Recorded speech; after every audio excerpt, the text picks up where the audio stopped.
네, 기도하고 시작하겠습니다. 기도하겠습니다. 하나님 아버지 감사합니다. 주님, 저희 이 시간 또 주님의 그 자리 가운데 저희를 불러주셔서 또 주님을 찬양하고 주님의 말씀을 듣게 해주니 감사합니다. 아버지, 오늘 이 시간 정말 또 주님에 대한 것 정말 더욱더 깊게 깨달을 수 있는 저희들 되게 하여 주셨고, 주님과 동행하며 나올 수 있는 귀한 시간 되게 하여 주시옵소서. 감사드리며 예수님의 이름으로 기도드렸습니다.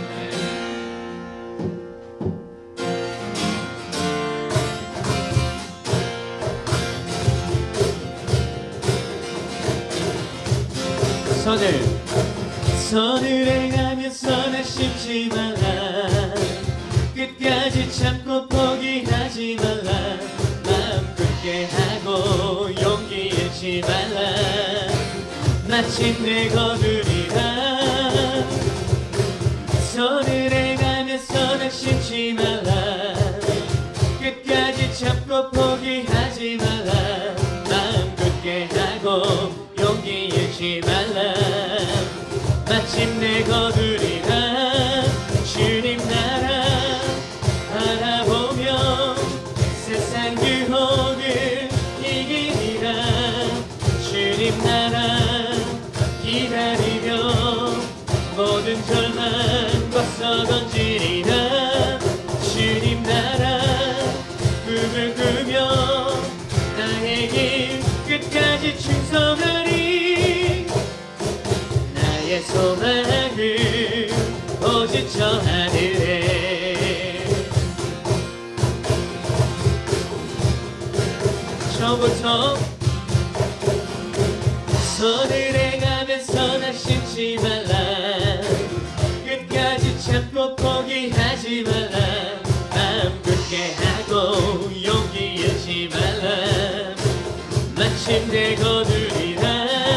주님 나라 바라보며 세상 유혹을 이기리라. 주님 나라 기다리며 모든 절망 벗어 던지리라. 주님 나라 꿈을 꾸며 나의 길 끝까지 충성하리. 나의 소망을 오직 저 하늘에. 비록 지금은 희미하게 보일지라도 얼굴과 얼굴 마주하고 분명히 보게 되리. 주님 나라 바라보며 세상 유혹을 이기리라. 주님 나라 기다리며 모든 절망 벗어 던지리라. 주님 나라 꿈을 꾸며 나의 길 끝까지 충성하리. 나의 소망을 오직 저 하늘. 나의 소망을 오직 저 하늘. 나의 소망을 오직 저 하늘에.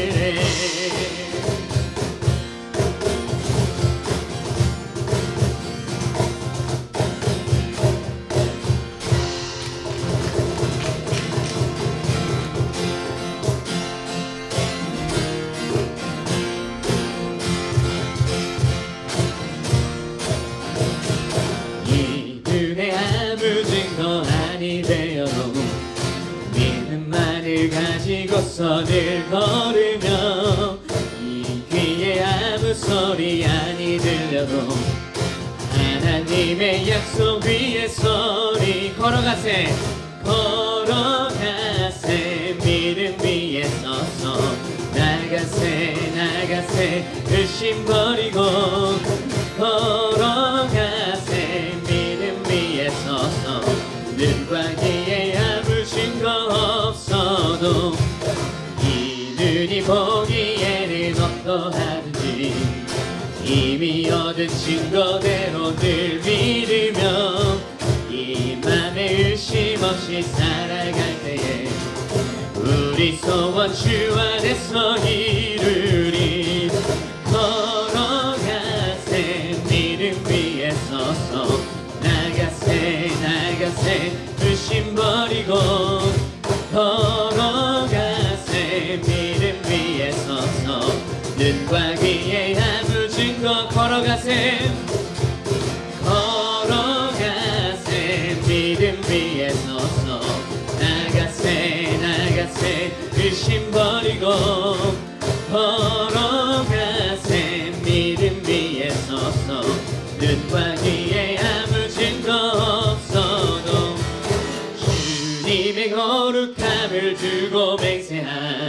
주 하나님 아버지는 참 이쁘다. 너희에게 모든 약속 믿는 자에게 잊지 못할 무슨 일이 있을까. 걸어가세 믿음 위에 서서 나가세 나가세 의심 버리고 걸어가세 믿음 위에 서서 눈과 귀에 아무 증거 걸어가세 걸어가세 믿음 위에 서서 나가세 나가세 의심 버리고 걸어가세 믿음 위에 서서 눈과 귀에 아무 증거 없어도 걸어가세 믿음 위에 서서 나가세 나가세 의심 버리고 걸어가세 믿음 위에 서서 눈과 귀에 아무 증거 없어도.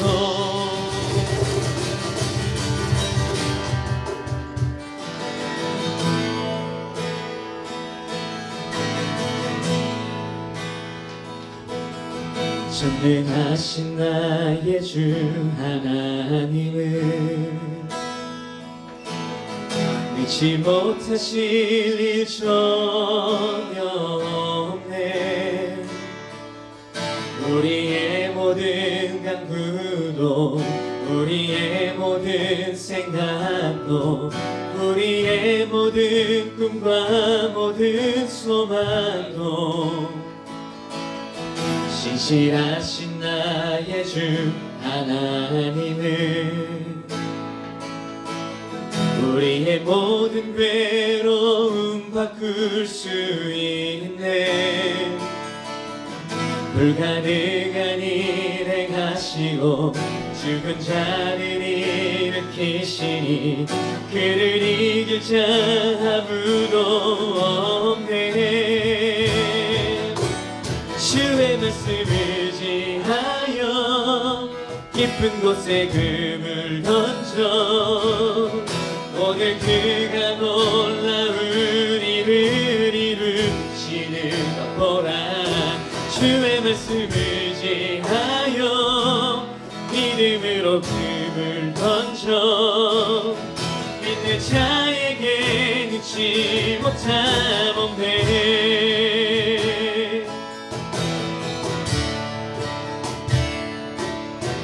전능하신 나의 주 하나님을 잊지 못하실 일 전혀 없네.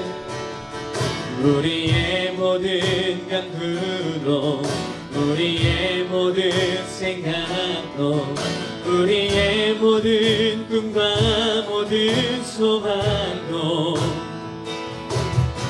신실하신 나의 주 하나님을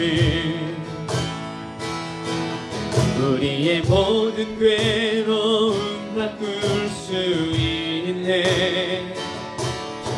불가능한 일 행하시고 죽은 자를 일으키시니 그를 이길 자 아무도 없네. 주의 말씀을 의지하여 깊은 곳에 금을 던져 오늘 그가 놀라운 일을 이루시는 것 보라. 주의 말씀을 의지하여 믿음으로 금을 던져 믿는 자에게 늦지 못함 없네. 주의 말씀을 의지하여 깊은 곳에 금을 던져 오늘 그가 놀라운 일을 이루시는 것 보라. 주의 말씀을 의지하여 믿음으로 금을 던져 믿는 자에게 늦지 못함 없네. 믿는 자에게 늦지 못함 없네. 믿는 자에게 능치 못함 없네. 주님 그렇습니다. 언제나 주님 가운데서 정말 그 능치 못할 일이 없음을 믿습니다. 아버지 주님, 우리가 정말 우리 시선으로 바라보는 것을 믿는 것이 아니라 아버지 온전한 믿음을 가지고 주님께서 하실 일들을 기대하면서 아버지 주님의 그 표적을 따라 주님의 그 말씀을 따라 정말 간절히 구하며 나갈 수 있는 저희들 되게 하여 주시옵소서. 감사합니다. 주님 사랑합니다. 이 모든 말씀 예수님의 이름으로 기도드렸습니다. 자, 오늘 말씀 한번 보도록 할게요. 오늘은 기적이 아닌 표적을 보는 삶이라는 제목을 한번 나눠보도록 할게요. 요한복음서 계속 하고 있고요. 자, 오늘 말씀은 2장 1절부터 12절까지 우리 화면 보면서 하도록 할게요. 1절부터 3일째 되던 날에 갈릴리에 있는 가나라는 마을에서 결혼식이 열렸습니다. 예수님의 어머님도 결혼식에 참석하였고 예수님과 그분의 제자들도 결혼식에 초대받았습니다. 포도주가 바닥났을 때 예수님의 어머니가 예수님께 이 집에 포도주가 다 떨어졌구나 라고 말해 주었습니다. 예수님께서는 어머니 왜 저에게 이런 부탁을 하십니까? 저희 때가 아직 오지 않았습니다 라고 대답하셨습니다. 예수님의 어머니는 하인들에게 그분이 시키는 일은 무엇이든지 하여라 라고 말해 주었습니다. 그 집에는 돌로 만든 물 항아리가 6개 있었습니다. 이 항아리에는 유대인들이 정결 예식에 사용하는 항아리들이었습니다. 그것은 각각 물 두세 동이를 담을 수 있는 항아리였습니다. 예수님께서 하인들에게 항아리에 물을 채워라 라고 말씀하셨습니다. 하인들은 항아리에 물을 가득 채웠습니다. 그러자 예수님께서는 그들에게 자 이제 그것을 퍼다가 잔치를 주관하는 사람에게 갖다 주어라 라고 말씀을 하셨습니다. 하인들은 물을 떠서 잔치를 주관한 사람에게 갖다 주었습니다. 하인이 떠다 준 물을 잔치를 주관한 사람이 맛보았을 때 그 물은 포도주가 되어 있었습니다. 그는 포도주가 어디서 난 것인지 알지 못하였지만 물을 가져온 하인들은 알고 있었습니다. 잔치를 주관하는 사람은 신랑을 불렀습니다. 그리고 그에게 사람들은 항상 처음에는 좋은 포도주를 내놓고 손님들이 취한 다음에는 값싼 포도주를 내놓는 법인데 당신은 지금까지 가장 좋은 포도주를 보관하고 계셨군요 하고 말하였습니다. 예수님께서는 이 첫 번째 표적을 갈릴리 가나에서 행하셨으며 거기서 그의 영광을 보여주셨습니다. 그러자 그의 제자들이 그를 믿게 되었습니다. 이 일이 있은 후 예수님께서는 그의 어머니와 형제들과 제자들과 함께 가버나움이라는 마을로 가서 며칠 동안 머물렀습니다. 아멘. 기도할게요. 하나님 아버지 감사합니다. 좋은 날씨도 감사한데 오늘 귀한 하루 허락해 주셔가지고 주님께 예배드릴 수 있게 하심을 감사드립니다. 특별히 이 시간 기도드릴 것은 우리 시니어들 주님 어디에 있든지 그들이 피곤하고 지치고 특별히 정신적으로 되게 스트레스를 많이 받는 한 주였을 것입니다. 하지만 이 모든 것을 주님께서 알고 계시오니 그들의 뭔가 마음을 하나님께서 보살펴 주시었고 주님 안의 평안을 그들에게 주시옵소서 감사를 드리오며 예수 그리스도의 이름으로 기도드렸습니다. 아멘. 뉴욕 맨하탄에 가면은요 믿거나 말거나 박물관이 있습니다. 가보셨나요? 한 번도 안 가봤어요. LA 있을 때도 헐리우드 있을 때도 옆에만 지나갈지 가보지는 못했어요. 밀라비에 있다는 것만 항상 보고 있는데 거기에 있어요. 근데 이 박물관은 뭐냐면은 미국의 신문 만화가 출신의 미국 모험가 로버트 리플리가 만들었죠. 그래서 전 세계에 수집하고 그때 나누었던 이야기들을 이제는 그곳에 전시를 했습니다. 그런데 저와 같은 세대는 여기 없을 거예요. 한국에서 이 7, 80년대 TV에서 이 믿거나 말거나 다큐멘터리가 더빙을 해서 TV에 방송된 적이 있었어요. 여기도 그렇지만 맨 마지막에 이 사람이 막 영상 신기한 거 막 보여주고 맨 마지막에 사회자 하는 말이 믿거나 말거나 그러면서 그게 끝나요. 한참 그게 유행이 됐다가 미국에 와버린 게 진짜 박물관에 있더라고요. 저는 좀 개인적으로 깜짝 놀랐어요. 하여튼 이러한 것들 다큐멘터리 상에서 사람들의 여러 가지 신기한 묘기들, 사회적인 현상들을 보여줌으로써 사람들이 되게 그거에 대해 흥미를 끌었죠. 왜 그러냐면은 당시에 여러분들 아날로그 TV 본 적 없죠? 있어요? 없죠? 여러분 다 디지털 세대잖아. 우리 때 아날로그였어요. 아날로그 TV가 생기고 컬러 TV가 보급을 되니까 전 세계에 있던 내용들을 보는 것 자체만으로도 너무 흥분이 되고 기대가 됐어요. 요즘에는 그런 거 안 하잖아요. 요즘에는 인스타그램 보고 그렇죠? 틱톡 보고 막 그런 거 하니까 사람들이 이제 그걸 통해서 다른 나라의 그런 정보들을 봤는데, 그렇기 때문에 이런 믿기 힘든 장면들을 옛날에 우리가 TV를 봤더니 요즘에 인터넷으로 보게 되는 것이죠. 근데 사람들이 요즘에 인터넷 같은 거 보면은 이러한 믿기 힘든 장면들, 뭐 시간 여행을 온 사람들, 뭐 그런 것도 있고, UFO가 있다 없다 그런 거 하면서 이게 정말 진짜냐 가짜냐 그런 거 코멘트를 달기도 하고, 어떤 걸 합성으로 밝혀지기도 하고, 또 어떤 거는 아직까지 미스테리하게 남아있는 영상들도 많이 있습니다. 자, 오늘 요한복음 2장의 내용, 물이 포도주로 바뀌는 내용이에요. 아마 여러분들 뭐 익히 들어봤을 거예요. 어떤 내용인지는 잘 읽어봤을 거라고 생각을 하는데, 여러분들 젠지 세대들이 이거를 딱 이야기를 들으면은 저는 무슨 생각이 드냐 그러면 말도 안 되죠. 그렇죠? 어떻게 물이 포도주로 바뀌어요? 그러고 나서 대뜸 하는 말이 뭐냐면 동영상을 보여달라, 증거를 대라라는 얘기를 항상 합니다. 또 아니면은 그냥 요즘에는 또 유튜브에 보면은 물을 포도주 색깔로 화학적으로 바뀌는 그런 게 있어요. 그런 걸 통해서 이렇게 작업을 한 거 아니냐라고 이야기를 하고, 제가 아무리 말해도 여러분들이 믿거나 말거나 여러분들의 선택일 거예요.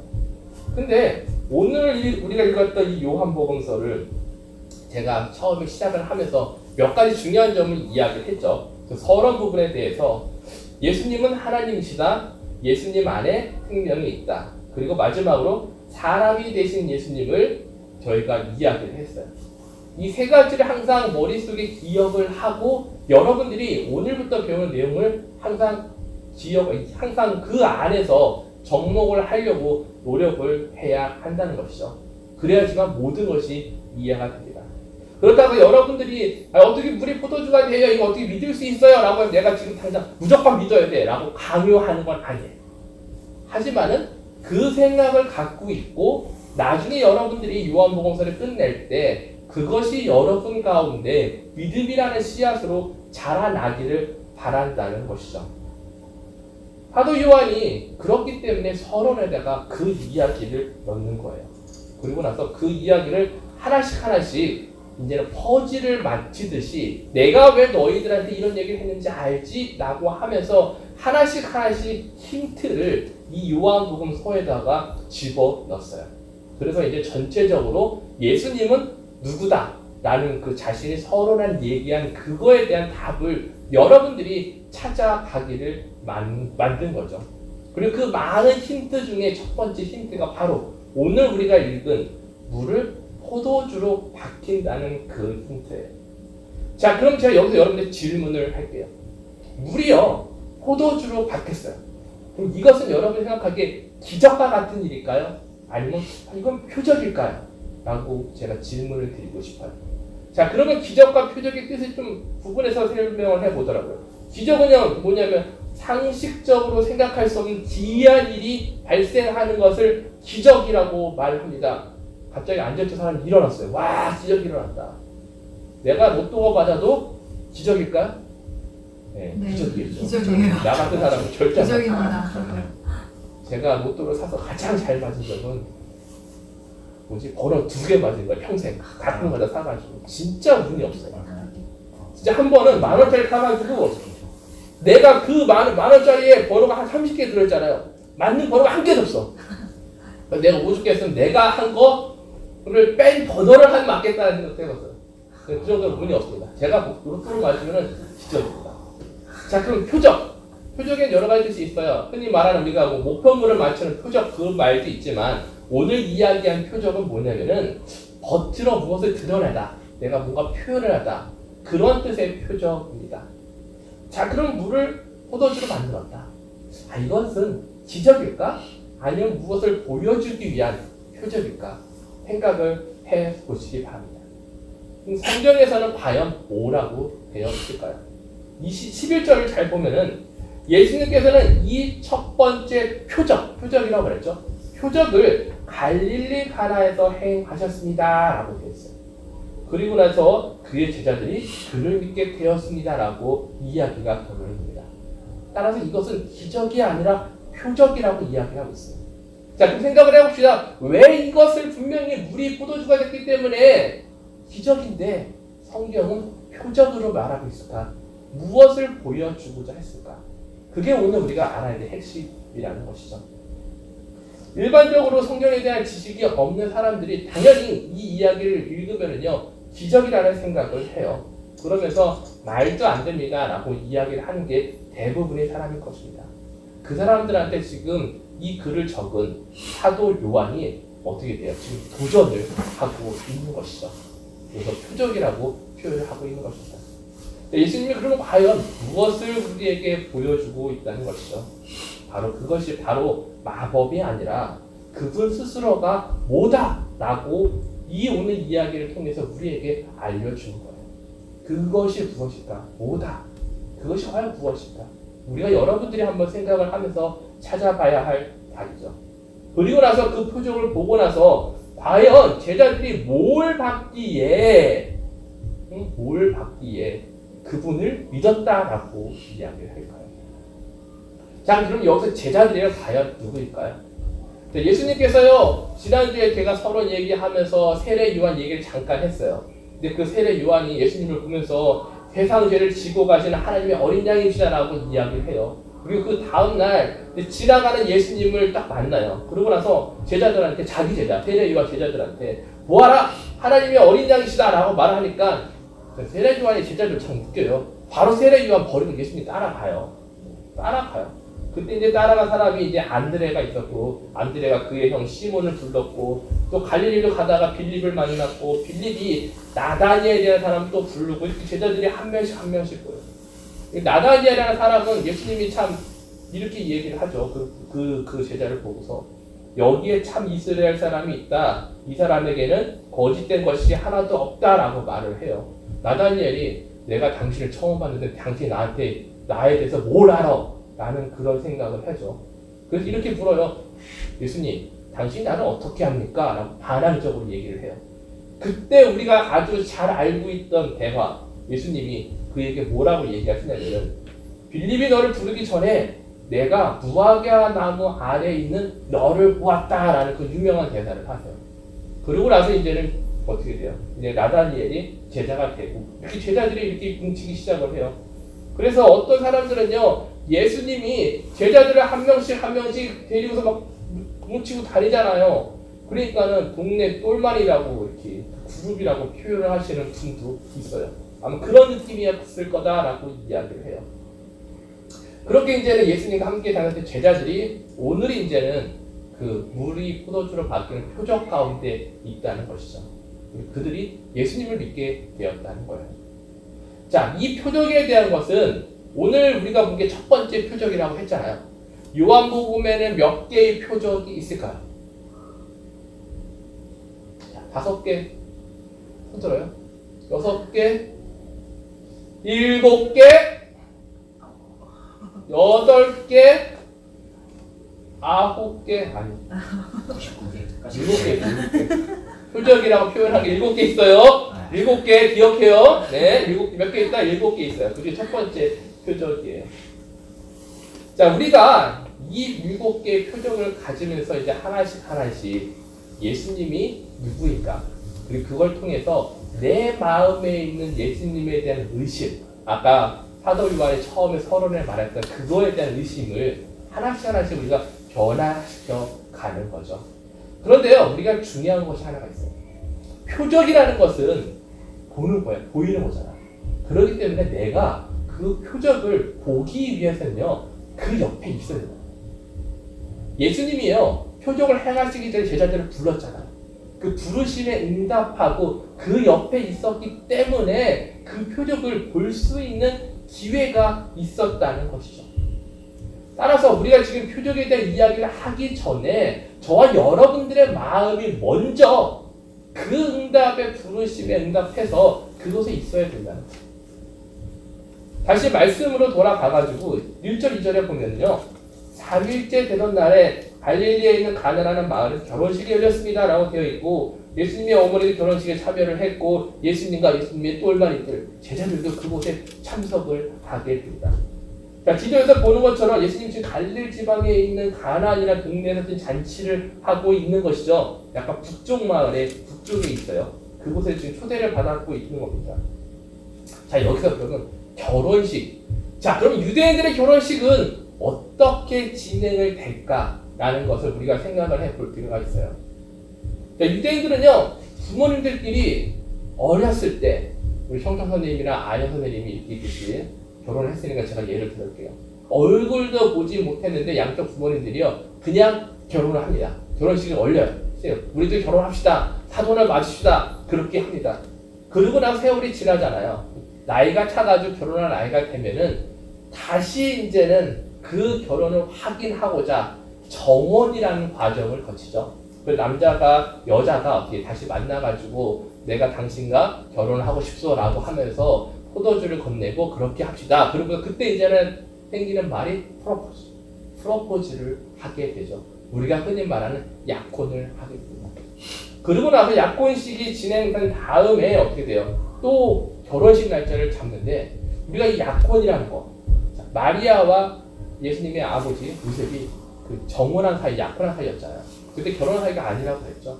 그랬듯이 약혼을 하고 나서 바로 결혼식을 올리는 게 아니라 1년 동안 어떻게 돼요? 결혼식을 준비를 하는 과정을 거쳐요. 남자가 이제 준비를 다 하고 하면은 이제는 신부 쪽에 가가지고 신부를 데려오게 되죠. 자, 얼굴도 못한 상태에서 결혼 서약을 하고 약혼을 하고 이렇게 하죠. 그리고 나서 최종적으로 이제는 언약식을 하게 되는데, 언약식 할 때 사진에서 보는 것처럼 이런 천 같은 거 아래서 이렇게 해요. 요즘에는 이 풍습이 계속 남아있죠. 우리들 결혼식 안에서. 그리고 이제는 이때 프로포즈를 하면서 또 하게 되고, 또 1년 동안 또 집을 또 남자가 가서 또 이렇게 한다고 했잖아요. 자, 근데 더 황당한 건 여기 있어요. 결혼식 당일날 이제 신부를 데리고 와서 하는데, 결혼식은 즐거운 날이잖아요. 근데 유대인들은요, 이 결혼식을 어떤 것에 비유를 하냐면은, 우리 둘이 지난 과거에 저질렀던 것을 다 잊고 회개하고 새로운 시작을 합시다라는 의미가 있어요. 그래서 그 결혼식 당일 전날 저녁부터 결혼 예식이 끝나기 전까지 뭘 한다? 금식을 해요. 금식. 혹시 그렇게 하셨나요? 안 했죠? 금식 안 했죠? 그래서 이 결혼식이 단순히 이렇게 서로가 좋아서 이런 게 아니라 그냥 금식을 해요. 참 거룩하게 해요. 자, 금식을 한 다음에 예식이 끝난 다음에 신혼여행 갔다가 아니면 서로 좋은 밤을 보내고 나 다시 이제 우리가 이제는 결혼 생활을 시작합니다. 그 순간부터 잔치가 벌어지는 거죠. 그 잔치가 오늘 우리가 이야기하고 있는 그 결혼, 혼인잔치를 말하는 거예요. 잔치는 얼마 동안 할까요? 하루는 아니고요. 7일 동안 해요. 7일. 그러니까 7일 동안 동네에 있는 사람들을 다 불러가지고 먹고 마시는 작업을 하려니 이거는 진짜 엄청나게 큰 일이에요. 근데 그 잔치에 예수님의 어머니랑 예수님의 제자들도 초대를 받은 것이죠. 너무나 흥분됩니다. 왜 흥분될까요? 첫 번째 맛있는 음식이 있고 두 번째 뭐가 있어요? 포도주가 있어요. 요즘에는 포도주가 구하기 쉽겠죠. 비싸긴 하지만 당시에는요, 포도주는 일반 서민들이 먹을 수 없는 음료수, 술이었어요. 그렇기 때문에 그 포도주를 마음껏 마실 수 있는 잔치집이 초대됐다는 것만 하더라도 되게 흥분이 되는 일이라는 것이죠. 사람들이 얼마나 신나서 그곳에 갈 수 있고요. 자, 잔치를 즐기기 시작을 하죠. 맛있는 포도주를 마시면서 음식을 먹으면서 혼인잔치를 즐기기 시작을 해요. 근데 갑자기 그의 어머니가 예수님한테 와가지고 이 집에 포도주가 다 떨어졌구나 라고 이야기를 합니다. 이상하지 않아요? 자, 예수님의 어머니도 초대받은 사람이에요. 예수님과 예수님 제자들도 초대받은 사람이에요. 그리고 그 잔치를 주관하는 사람은요, 어떻게 해요? 신랑 신부 아니면 그 주관하는 사람이 있겠죠. 근데 지금 어머니는 누구한테 와가지고 포도주가 없다고 이야기를 하고 있어요? 바로 예수님한테 와서 포도주가 없다고 이야기를 하고 있는 것이죠. 술이 떨어졌으니까 네가 좀 어떻게 해봐라고 말을 하고 있는 거예요. 참 이해할 수 없는 행동이죠. 아까 말했듯이 이런 결혼식이라는 건 유대인들에게 아주 중요한 겁니다. 단순히 혼인잔치를 뛰어넘어서 마을 사람들한테 내가 이런 사람이야 라고 보여줄 수 있는 기회이기 때문에, 또 신랑 신부한테는 새로운 변화의 그 시작이기 때문에 의무적으로 의미 있는 날이거든요. 근데 그날에 술이 없다, 음식이 없다, 사람들한테 창피당하기 쉽죠. 사람들한테 완전 평생 동안 이것 때문에 완전 그냥 나쁜 소문으로 휩싸이게 된 그런 이야기인 거죠. 자, 그런데 사람들이 즐겨야 될 잔치에 신랑 신부의 주인은 따로 있지만 예수님의 어머니는 바로 예수님을 찾고 있다는 것에 대해서 우리가 주목을 해야 합니다. 새로운 출발, 정말 좋은 자리, 사람들이 모두 모여서 그 즐거워하는 그 자리. 하지만은 그곳에 우리가 알지 못하는 사람이 있다는 것이죠. 그 사람이 신랑 신부가 주인공임에도 불구하고 그 사람이 바로 주인이라는 거예요. 그게 바로 누구라고요? 예수님이라는 거죠. 지금 마리아는, 예수님의 어머니는 그거를 보고 있다는 것이죠. 따라서 우리가 세상 속에 살아가면서 사람들이요, 내가 잔치 속에 참여하고 내가 주인이냐 하는 사람이 너무나 많이 있어요. 하지만 실질적으로 우리가 바라봐야 될 게 뭐냐면요, 내가 지금 변화하고 싶다, 새로운 곳을 가고 싶다, 그럴 때 그 변화의 중심이 누구냐는 것이죠. 바로 예수님이 진정한 변화이고 예수님이 그 새로운 시작의 열쇠라는 것을 우리가 바라볼 수 있어야 한다는 거예요. 어머니의 부탁을 받은 예수님이요, 어머니 나랑 무슨 상관인데 이걸 나한테 부탁하세요 라고 이야기를 해요. 그리고 나이 때는 아직 오지 않았어요 라고 이야기를 해요. 어떤 학자들은 이 때라는 것을 이 요한복음에 예수님이랑 마리아랑 등장하는, 같은 신이 등장하는 두 번입니다. 맨 마지막에 예수님 돌아가셨을 때 그때를 말하는 거 아니냐라고 얘기하시는 분도 있는데, 아무튼 자, 이런 말을 하면서 이제는 지나가는데, 자 5절을 보니까 어머님이 하인들한테 이렇게 얘기를 하죠. 그분이 시키는 일은 무엇이든지 하거라 라고 이야기를 합니다. 자, 어머님이 마리아가 하인들한테 뭐라고 얘기했다고요? 그분이 시키는 일은 무엇이든지 하라라고 이야기를 합니다. 자, 여기서 잘 생각을 해보세요. 하인의 주인이 누구예요? 예수님의 어머님이에요? 아니에요. 신랑 신부가 아니면 그 집안의 누군가가 그 하인의 주인일 거예요. 지금 근데 게스트인 어머니가 하인들한테 말하고 있다는 거죠. 그러면 어머니는 왜 신랑 신부 주인한테 가지 않고, 신랑 신부한테 그 잔치의 주인이 신랑 신부나 그것을 차지하는 사람한테 가지 않고 왜 하인한테 갔냐는 거예요. 그것을 우리가 생각을 해봐야 돼요. 하인이나 직분은 당시에 지배적 계층은 되게 낮은 사람이었죠. 그리고 그들은 어떻게 돼요? 늘 주인이 하는 말에 순종하는 사람들이었습니다. 예수님이 아마 이런 그 혼란 가운데 예수님의 어머니가 하인들한테 이야기를 했을 때 하인들은 이런 생각을 갖게 되죠. 얘는 뭐야? 말을 들어야 되나? 안 해야 되나? 과연 무슨 일이 일어날까? 여러 가지 생각들을 하게 될 것이죠. 근데 하인들이 결정한 거는 뭐냐면은 이 마리아의 음성에 기울였다는 것이죠. 자, 그 명령에 따라서 자신과 아무 상관없는 정말 듣지 못한 예수라는 사람이 그들에 다가와서 정결 예식에 사용하는 6개의 물 항아리에 물을 채워라라고 명령을 합니다. 그리고 나서 물을 채워요. 에이, 이게 쉬운 일이죠. 그냥 물 채우는 건데 뭐 라고 말할 수 있어요. 하지만요, 성경에 말하는 그 물 항아리 크기가 물 2~3 동이를 담을 수 있는 거라고 했어요. 근데 그 크기가 얼마냐면은 70m예요. 지금 뭐냐면은 항아리 크기가 내 한 요 정도? 이만한 거를 채우라는 거예요. 쉽지 않죠. 6개의 물을 항아리 채우는 거 쉽지 않습니다. 아니 그냥 다 채워져 있겠죠. 아니에요. 비어있는 것을 채운 거예요. 자, 예수님의 알지 못한 사람의 말을 듣고 그 물을 채우기 위해서 그 일을 하고 싶을까요? 나는 하고 싶지 않았을 것 같아요. 그럼에도 불구하고 그대로 했다는 것이죠. 또 한 가지가 더 있어요. 자, 그 물 항아리가 뭐냐면 정결의식에 사용된 물 항아리였어요. 즉 뭐냐면은 정결의식은 뭐냐면은요, 손님들이 밖에서 먼지 다 뒤집어 쓰고 와가지고 손 발을 닦는 물, 그 물을 담가 놓는 거예요. 그렇기 때문에 이미 잔치에 참여한 사람들이 그 물이 필요가 없어요. 또 한 가지, 그 물은 절대로 마시면 안 되는 물이에요. 유대인 간습상 먹지 말아야 될 물과 먹어야 될 물이 있는데, 이 정결한 물은요 절대 먹으면 안 되는 거예요. 다 알고 있는 사실이에요. 근데 그 물을 채워라. 그리고 나서 8절에서 뭐라 그래요?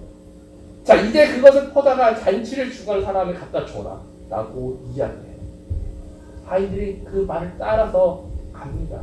자, 근데 상식적으로 말도 안 되는 걸 주문하고 마지막에 더 말이 안 돼요. 야, 이거 먹지 말라는 물을 먹으라고 주면은 주인이 알면은 나 죽일 텐데. 이게 뭐 대방신이야. 완전 동네가 다 뒤집어질 텐데. 술이 떨어진 것도 모자라서, 그 창피도 모자라서 뭘 어떻게 하겠다는 거야 라는 생각이 당연히 하인들입니다. 그럼에도 불구하고 하인들이 뭐라고 해요? 그것을 지금 순순히 따라간다는 것이죠. 자, 우리가 하인들에게 집중을 해야 돼요. 5절부터 9절까지 이 하인이라는 단어가요 6번이나 나와요. 얼마나 지금 이 저자, 작가인 사도 요한이 하인들에 대해서 집중하라고 말하고 있는지를 우리가 알아야 한다는 것이죠. 왜 그럴까요? 왜 그들일까요? 유대인의 감습상 세상으로 바라볼 때 가장 힘없고 아무 권한이 없는 그들이 자신들의 위험을 자처하면서 왜 예수의 말을 듣고 그렇게 하고 있냐는 거예요. 그 마음을 우리가 알아야 된다고 그러고 너희들도 그것을 배워야 된다고 지금 이야기를 하고 있는 거예요.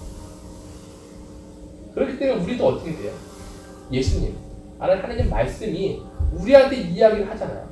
때때로 내 이성적인 판단 때문에 의심이 많이 가요. 말도 안 된다고 생각을 해요. 하지만은 그 말씀에 따라 순종하고 내 의심, 내 세상적인 의심, 내 세상적인 판단을 좀 버리고 그 말씀에 순응해서 나가는 우리들이 좀 되어야 한다는 것이죠. 자, 그러면은 그런 일이 내가 순종을 할 때 과연 나한테 무슨 일이 일어날까요? 9절 10절에 보니까요, 하인이 떠나준 물을 잔치를 주관하는 사람이 맛보았을 때 그때 그 물이 포도주가 되어 있었습니다라고 되었어요. 그는 그 포도주가 어디서 나는 건지 알지 못하였지만 물을 가져온 하인들은 어떻게 돼요? 알고 있었다. 잔치를 주관하는 사람은 신랑을 불렀습니다. 그리고 이야기를 하고 있죠. 자, 물이 포도주가 바뀌었고 그것을 맛보았을 때 성경은요, 그 물은 포도주가 되었다. 그 물은 포도주가 되었다라고 되어 있어요. 자, 우리들은요, 우리들 삶 속에 기적을 봐요. 저 이번에 캠프 갔을 때 엄청 추웠거든요. 옆에 계신 분들은 막 RV컵을 쫙 들고 해저기 히터 쫙 들고 있는데 저는 추워가지고 이렇게 막 침낭 안에 팍팍 열고 있을 때 RV컵 왜 이렇게 부러운지, 저거 하나 있으면 진짜 그냥 멋있게 다닐 수 있는데 내 삶에 그런 기적이 일어날까? 사람들은 기적을 바래요. 근데 저희가 계속 말하고 있는 게 뭐예요? 근데 하나님이 우리 삶 가운데 늘 역사하시고 늘 존재한다고 이야기를 하잖아요. 근데 우리는 그것을 잘 알지 못하고 살아가죠. 마치 오늘 본문 9절에 보면은요, 그는 그 포도주가 어디서 난 건지 알지 못하였지만 누구는 물을 가져온 하인들은 알고 있었습니다라고 되어 있다는 것이죠. 자, 우리가 이걸 잘 봐야 돼요, 우리 친구들이. 하인들이요, 물이 포도주를 바뀌는 순간에 그들은 기적을 봤어요. 와, 기적이다! 물이 포도주로 바뀌었어라고 기적을 봤어요. 근데 그들이 단순히 기적이다라고만 한 거죠. 기적은 봐요. 근데 그 기적 이면에 있는 것, 이것이 누구로부터 왔다는 것을 알고 있다는 거예요. 기적을 본 거나 표적을 본 거는 엄연히 다른 겁니다. 내가 지적을 보는 게 아니라 표적을 볼 수 있는 사람이 되어야 해요. 그 열쇠는 하인들의 행동, 아까 말했던 그곳에 있다는 것이죠. 자, 그 표적을 본 사람, 그것을 아는 사람은요, 그것을 경험한 사람은 잔치를 주관한 사람도 아니고 그 잔치 주인인 신랑 신부도 아니고 단순히 그 말씀에 순종한 하인이었다는 거예요. 따라서 우리가 어떻게 하겠어요? 나도 지적을 뛰어넘어 표적을 보고 싶어요. 표적이라는 건 뭐예요? 예수님이 과연 누구이신가 그거를 알고 싶어요. 라고 한다면은 내가 일단 순종을 해야죠. 하인들과 같이 순종을 해야지만 그 표적을 볼 수 있다는 거예요. 자, 그럼 여러분들은 어떻습니까? 아직까지 예수님은 하나님이시다. 이런 이야기를 들었을 때 물을 포도주를 만드셨다. 여러분들 마음에는 아직까지 어떤 마음이 들어요? 에이, 잘 모르겠어요. 그런 생각이 드실 수도 있어요. 그러면은 그냥 모른다고 왜 그치면 안 되겠죠. 나도 보고 싶어요. 표적이 무엇인지. 그럼 우리한테 요구하는 게 뭐냐는 거예요. 바로 하인과 같은 순종의 마음이 우리들한테 요구를 된다는 것이죠. 내가 보기 위해서는요, 그 자리에 있어야 돼요. 예수님을 옆에 있어야지만 그것을 보게 된다는 것이죠. 여러분들이 이번 한 주간 동안 그것을 해보기를 바라요. 예수님이 제자들을 불러가지고 그 옆에 있었을 때 하인도 그렇고 제자들도 그렇고 그걸 보고 나서 그분을 믿게 되었다라고 되어 있죠. 여러분들이 저는 그런 사람이 되었으면 좋을 것 같아요. 그분을 믿게 되었다. 오늘 여러분들 첫 번째 표적을 보았습니다. 마음속에 몇 %의 그 믿음이 조금 성장했는지 모르겠어요. 하지만 앞으로 갈 일이 많아요. 하지만 한 번쯤은 내가 그 표적을, 내가 그 기적을 경험하기 위해서 하나님께 순종하는 그 자세를 가지고 한번 나가봤으면 좋을 것 같아요. 이번 한 주간 동안 바쁘죠, 힘들죠. 하지만 우리가 조금은 이 말씀 묵상하면서 요한복음서 한번 읽어보세요.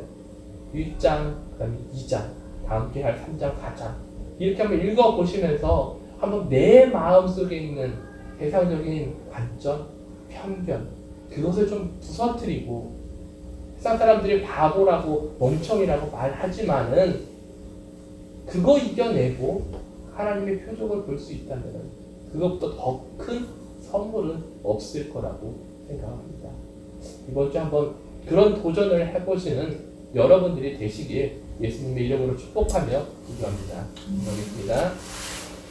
하나님 아버지, 그렇습니다. 저희들은요, 디지털이라는 세상 속에 태어났고 유튜브와 페이스북과 뭐 여러 가지 인터넷의 여러 매체들 사이에서 태어났습니다.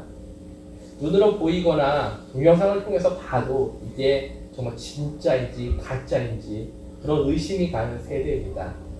하지만은 오늘 말씀처럼 하인도 당시의 유대인의 관습과 당시의 문화 가운데서 하나님이 예수님께서 정말 물을 포도주로 바꾸기 위해서 물을 채우고 그것을 갖다 주라는 그 모든 말씀에 순종하며 나간 것처럼 내가 오늘 받은 하나님 말씀에 오늘 나에게 주신 예수님의 말씀에 순종하며 나간다면은 지금 내 안에 있는 내 삶 가운데 있는 하나님의 사랑과 하나님의 놀라운 일들을 경험함으로써 예수님이 정말 하나님이시고 그분이 정말 하나님의 아들이심을 믿고 따르는 그런 사람으로 변화될 수 있을 것입니다. 하나님, 그러기 위해서는 우리 친구들이 도전할 수 있게끔 함께 하여 주시었고 우리 친구들을 위해 함께 등록하여 주시었고 그들을 위해서 함께 기도하여 주시옵소서. 그래서 다음 주에 만날 때는 정말 더 많은 하나님, 더 정말 진실된 그분의 사랑을 느끼는 경험하는 우리 친구들을 성장할 수 있게끔 함께 하여 주시옵소서. 감사를 드리며 예수 그리스도 이름으로 기도드렸습니다. 아멘. 특별한 광고는 없고요. 우리 주기도문으로 예배를 마치도록 하겠습니다. 하늘에 계신 우리 아버지여, 이름이 거룩히 여김을 받으시오며 나라 임하옵시며 뜻이 하늘에서 이룬 것 같이 땅에서도 이루어지이다. 오늘날 우리에게 일용할 양식을 주옵시고 우리가 우리 죄된 자를 다하여 준 것 같이 우리 죄를 다하여 주옵시고 우리는 시험에 들게 하지 마옵시고 다만 악에서 구하옵소서. 나라와 권세와 영광이 아버지께 영원히 쌓나이다. 아멘.